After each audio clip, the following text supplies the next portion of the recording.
Eles carregam a liberdade como o sentimento mais importante. Já são séculos de andanças, perseguições, dificuldades, mas os ciganos continuam em sua grande caminhada. Para alguns, o objetivo desta interminável trajetória é simples: ir até o fim do mundo e voltar. Mas qual é a origem deste povo, que passou por momentos trágicos da história mundial, como a Inquisição e o Holocausto nazista, e ainda assim se espalhou pelo mundo, para cada noite, em suas rodas de conversa, quase sempre acompanhadas de música, relembrar suas histórias, seus mitos e suas lendas? A origem dos ciganos é tão controversa quanto as muitas histórias que os envolvem.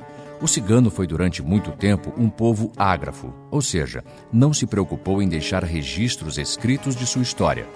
Por isso é muito difícil precisar dados e fatos da história cigana.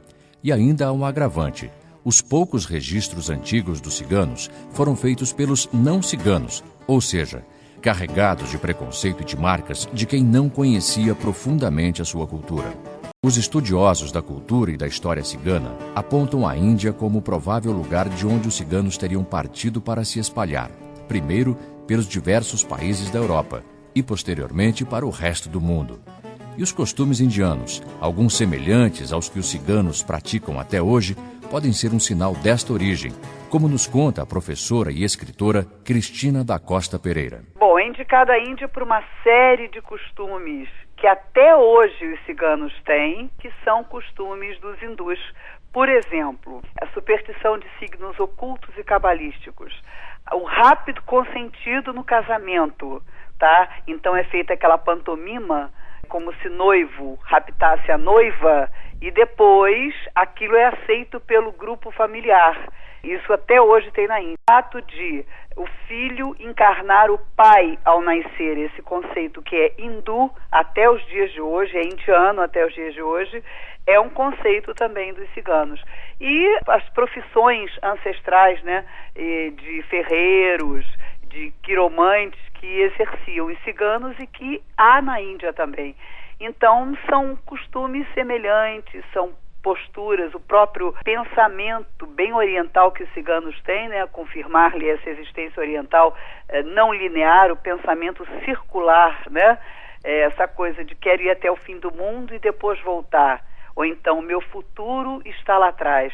Quer dizer, esse conceito de tempo e espaço não lineares, circulares, isso é extremamente oriental, bastante hindu, e os ciganos têm também, né? Cristina aponta ainda que o nomadismo cigano começou dentro do próprio território indiano. A ideia é que eles começaram a nomadizar ainda em solo hindu, nos anos 1500 a.C., com a invasão dos árias, né? Eles sofreram, por causa desse endurecimento político, eles começam a nomadizar ainda em solo hindu, por não se submeterem ao sistema de castas. Eles começam, então, a se nomadizar dentro da Índia.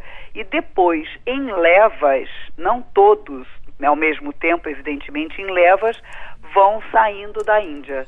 E é quando começa a sua migração para a Europa, né, lá pelo século XIII.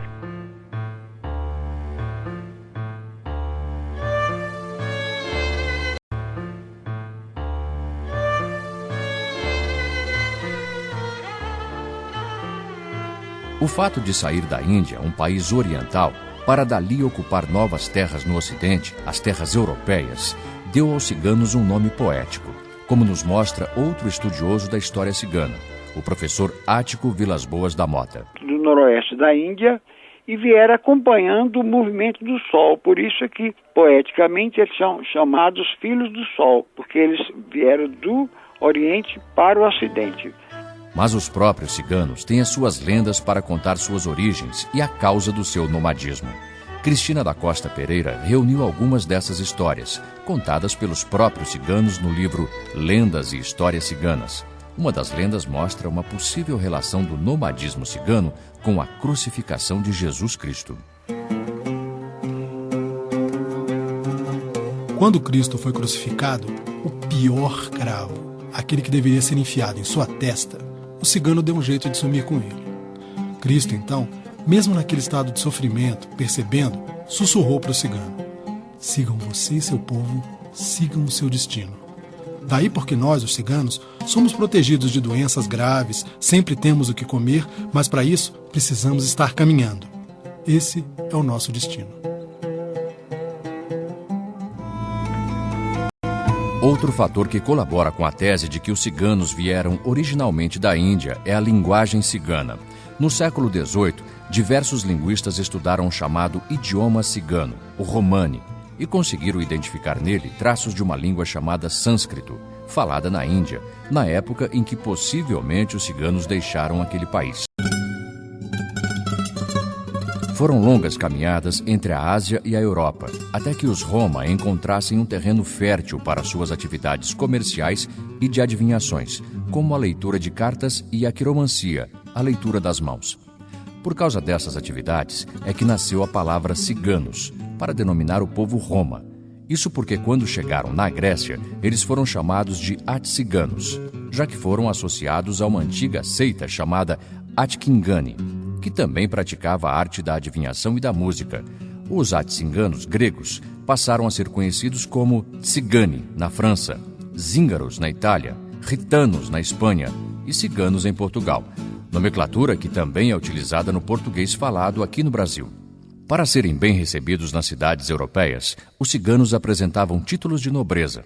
Mas como nos afirma a escritora Cristina da Costa Pereira, o local especificado nesses títulos, o chamado Pequeno Egito, é tema de grandes discussões até hoje. Não há uma comprovação geográfica. Uns dizem que existiram pesquisadores, outros dizem que isso aí foi uma fantasia dos ciganos, né? Mas, de qualquer maneira, isso é a história que eles contavam ao chegarem à Europa. Eles chegavam à Europa e eles se diziam condes e duques do Pequeno Egito. Tanto que essa raiz do conceito de cigano com realeza, que é inexistente, é preciso que se frise isso, os ciganos não têm nenhum título honorífico nas suas instituições e muito menos títulos de sacerdotes, de príncipes, princesas, reis, rainhas, sacerdotes, nada disso. Isso vem dessa época, eles se apresentavam como duques e condes do Pequeno Egito. Mas as atividades que os ciganos exerciam na Europa, principalmente aquelas ligadas ao plano sobrenatural, como a leitura de mãos e das cartas, acabaram por criar na Igreja Católica uma resistência com os ciganos. Cristina da Costa Pereira nos conta como a Igreja Católica via os ciganos em plena Europa medieval. A Igreja Católica, ela nem aos delinquentes da época, ela impedia a entrada à nave, né, da igreja. No entanto, os ciganos impedia. O que a gente chega à conclusão? Que havia um medo da Igreja Católica no sentido de, vamos dizer assim, concorrência no plano místico, no plano do sobrenatural, né? Os ciganos vinham com aquelas leituras de linhas da mão, falar de coisas místicas, e isso alegrava o povo, isso de uma certa maneira seduzia as populações. Então a Igreja via abalado o seu monopólio do sobrenatural. Isso é o primeiro, digamos assim, a primeira reação que a Igreja teve a eles, taxando-os nos seus éditos de filhos do demônio, filhos do diabo, tiravam seus filhos e davam para o Estado educar, ser cigano era um delito, havia toda uma legislação anti-cigana dos governos, dos Estados, né, europeus, quando da chegada deles, e que a Igreja consagrava.